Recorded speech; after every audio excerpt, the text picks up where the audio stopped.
Okay, I've had a bunch of requests for some stretching video. So it's Friday morning, trained pretty hard yesterday, got early start in the client, so I'm going to stretch out. I've already done back over the ball stretch, which I have on YouTube.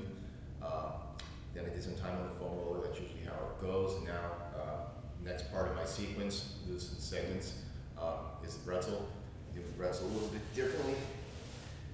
Classic bretzel is here. Stack your hips and rotate that way. Because one of my focal points is getting my knee to straighten out. This is my version of the bretzel. Keep my knee in extension. Pull the toes back and try to lock the knee as I rotate to the other side. A lot of times it's like that. Not a fun thing. Great hamstring stretch. I don't know if you can hear that, but I can. That's the knee just kind of locking out. There we go. The whole thing with bretzels, stretching in general, you gotta camp out. There's Skelly's here, likes to say just camp out there and really tie it to your breath. The bretzel, you're really trying to pull the shoulder blade down. Okay, do the other side. Usually I attach the strap because my knee doesn't bend, but I'll show it to this way. Here. Whenever you're stretching your hamstrings, really push through the heel. Try to pull the toes back. Pull the shoulder blade down onto the floor. Again, traditional bretzel is really good. You get the rotation for the T-spine. This just adds in another dimension. You got really short arms, I mean really long arms and short legs. That's another way to go. So typically next, do my down dog and up dog. Already did that, so I'm going to go into some splits training. Also I take the advantage of using the fingertips to compensate for all the flexion work I do with my wrists. So what I'll do, get up into the fingertip position, and that's my support, elbows locked. And I'll just hang out here, flex, do a contract, sink in. Again, hanging out there, get to the limit of where you can comfortably hang out, and then you tighten up the muscles. I'm squeezing the adductors, trying to pull the floor together, legs together. And there's not a lot of movement, but it softens up from the inside. You gotta be careful about the surface. If it's too slippery, you end up doing splits that you don't want to do. Okay, so that's there. To the side splits. Again, this is my tight side. I'm also, again, always trying to get that knee into extension. That's my personal focal point. You may have a different one. You want your hips square. I know this is really exciting, but you asked for it, so here it is. This is how I spend my mornings.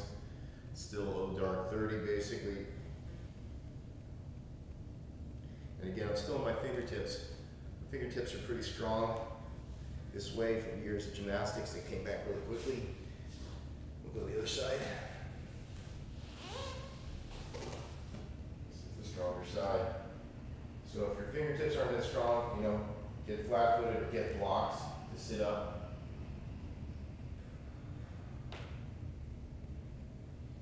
And again, the key is being able to breathe in the stretch. It's kind of like the talk test for jogging. If you can't talk or running too fast for it to be aerobic in nature. Contract. While we're at the body weights here, Matt Schenk had this great idea. He gets these little furniture sliders for all kinds of stuff. And John Anglin was using them. Okay, so my fingers are getting tired now, so I'm going to go to the knuckles. Using furniture sliders on your feet to really accentuate sliding out. You got to be real careful, but I'm going to get some of those and play with those.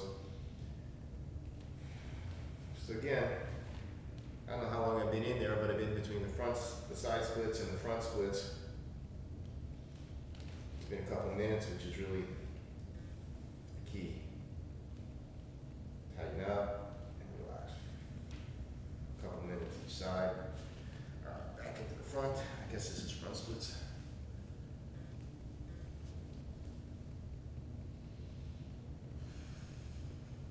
position's a little bit better than it was. Chest is a little taller.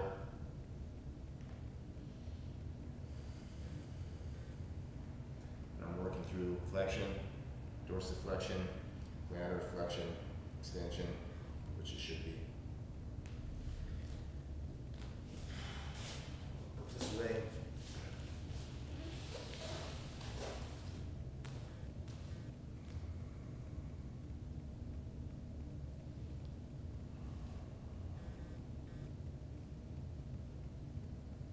Make sure you keep the hip as square as you can.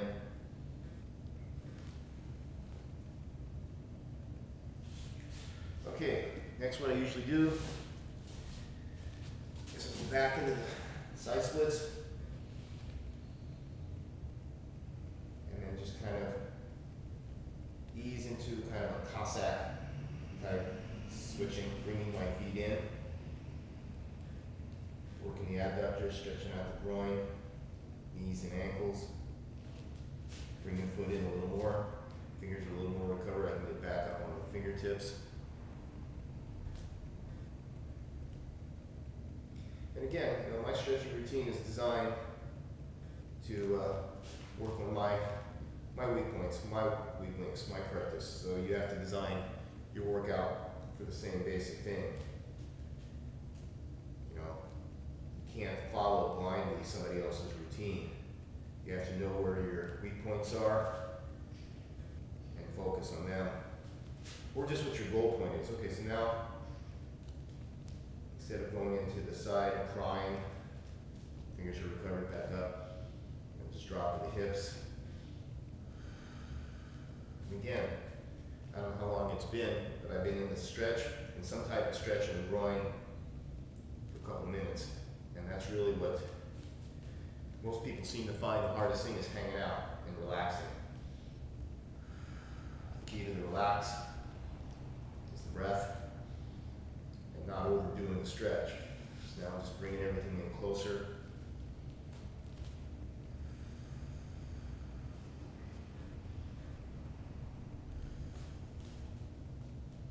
So get my feet straight, create some torque, pushing the knees out.